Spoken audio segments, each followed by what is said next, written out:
حضرت بہاؤالحق نقشبند بخاری رحمت اللہ تعالی علیہ بہت بڑے درویش گزرے، سلسلہ نقشبندیہ کے امیر تھے، اور کیا بات ہے ان کے سلسلہ مبارکہ کی بھی اور ان کی خدمات دینیہ کی بھی۔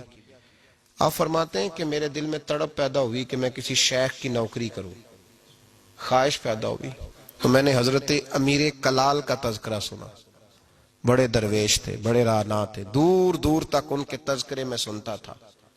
فرماتے ہیں کہ میں ان کے ہاں چلا گیا، جب حضرت اتنا لمبا سفر کر کے حضرت امیر کلال رحمت اللہ تعالی علیہ کی بارگاہ میں پہنچا نا، فرماتے ہیں میں نے عجیب منظر دیکھا۔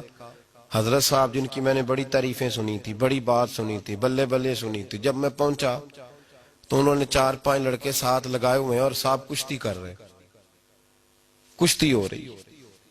وہ کہتے ہیں میں نے کہا یہ بھی کوئی صوفی ہے جو کشتیاں کر رہا ہے، یہ بھی کوئی طریقہ ہے؟ ان کو چاہیے تھا بیٹھے ہوتے، حدیث پاک پڑھ رہے ہوتے، ذکر اذکار ہو رہا ہوتا، یہ کشتیاں کر رہے ہیں۔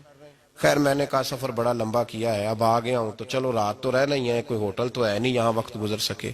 حضرت امیر کلال رحمت اللہ تعالی علیہ مجھے ملے، لیکن چونکہ میرے اندر وہ زاویہ نہیں تھا، ٹوٹ چکا تھا۔ وہ ملاقات ہوئی تو میں نے کہا سلام لی، کیسے آئے؟ میں نے کہا زیارت کے لیے آیا تھا۔ کھانا کھلایا، رات مجھے سلا دیا۔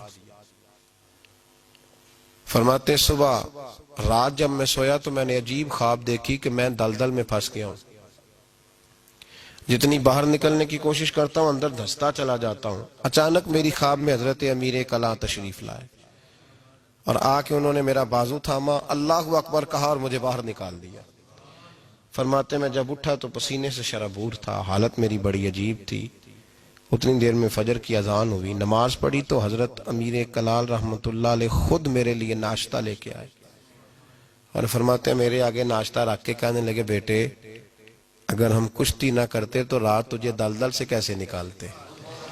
اگر کشتی نہ کرتے تو دلدل سے تجھے کیسے نکالتے؟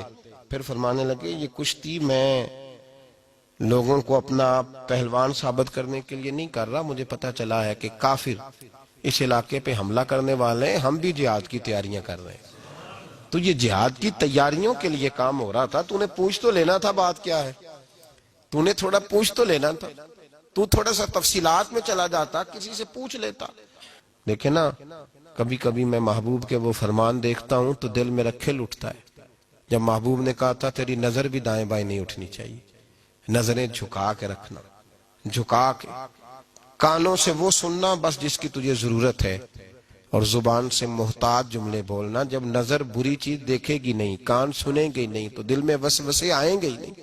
ہمیں تو پہلے دن سے شریعت نے محتاط رہنے کا حکم دیا۔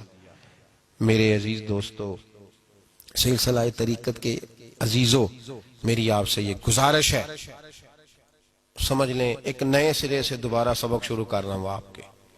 آج کا سبق آپ کے لیے یہ ہے کہ زندگی میں کسی بھی مومن سیء العقیدہ کے بارے میں برا خیال نہ پیدا کریں، بلکہ ہمارے صوفیاء تو فرماتے ہیں کسی بد عمل کو دیکھ کے بھی یہ نہ سوچ کہ یہ بد عمل اور میں نیک ہوں، یہ بڑی بیماری ہے۔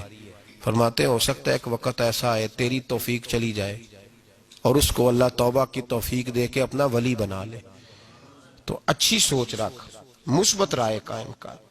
ٹھیک ہے جو لوگ غلط ہیں تمہیں اگر غلط لگتے ہیں تو کنارہ اختیار کر، لیکن کبھی بھی اور بالخصوص اللہ کے نیک بندوں کے بارے میں، رب کریم کے اولیاء کے بارے میں، دین کے خدام کے بارے میں زندگی میں کبھی منفی نہ سوچیں، کبھی منفی نہ سوچیں۔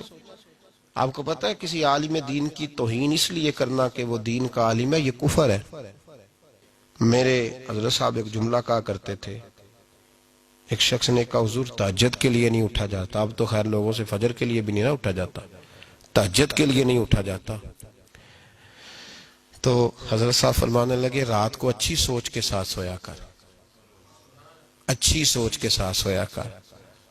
تو پھر مسکراتے مسکراتے فرمانے لگے محبوب کی سوچوں میں سویا کر، یار کی سوچوں میں سویا کر، تو اسے سوچتا سوچتا سویا کر، صبح خود ہی تجھے بیدار کر لیا کرے، پر اس سے دل لگانا، اسے سوچتا سو، تو کسی اور کو سوچتا کیوں ہے، کسی اور کی طرف تو دیکھتا کیوں ہے؟ تجھے ایک دفعہ حضرت صاحب بیٹھے تھے اور 2-3 مشائخ اور بھی بیٹھے تھے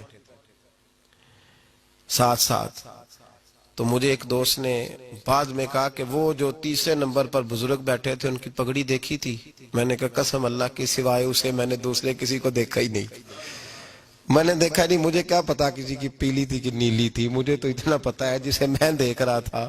اور ویسے بھی ایک ول پجیاں میں نو صدق نہیں تھیندا اور کدے ول پجاؤں. او بھائی ہم تو ایک کو نہیں راضی کر پائے تو ادھر بھی دیکھ تو ادھر بھی دیکھ, دیکھا ہی نہیں جاتا. سوچوں میں رہیں اور مثبت سوچ رکھیں, ٹھنڈی اچھی خوبصورت. میں سب سے پہلا فائدہ یہ ہے کہ اللہ آپ کو سکون کی دولت عطا فرمائے.